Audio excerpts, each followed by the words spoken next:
The dealership was absolutely packed, selling car after car. Cash for Clunkers is changing gears for American auto sales. Jim Lowstutter just bought his first new car in years. I got rid of a 23-year-old car and got a brand new car, which I probably wouldn't have bought had it not been for the Cash for Clunkers program. The program's formal name, the Car Allowance Rebate System, CARS, is designed to stimulate the auto industry and remove inefficient vehicles from the road.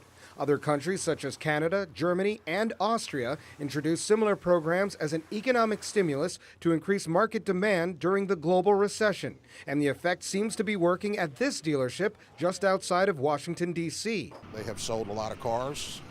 They're taking a lot of gas guzzlers off the road. CARS provides government discounts of $3,500 to $4,500 for a trade from an older car to one with improved fuel economy.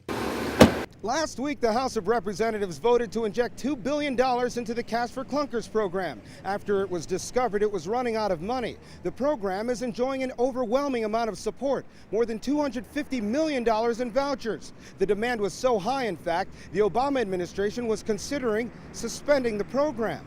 Economic experts say the Clunkers program is popular because of economic improvement, but hasn't caused it, even though they say it's helping. But you give a consumer $4,500 off the price of a new car to trade in his old car, he will go and spend that money. The program, which expires November 1st, has already burned through an initial $1 billion. Although the House has approved more money, it's unclear if the Senate will do the same. It goes into recess at the end of this week. Not more than a few weeks ago, there were skeptics who weren't sure that this Cash for Clunkers program would work.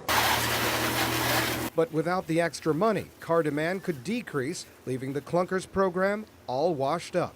For Press TV, Colin Campbell, Arlington, Virginia.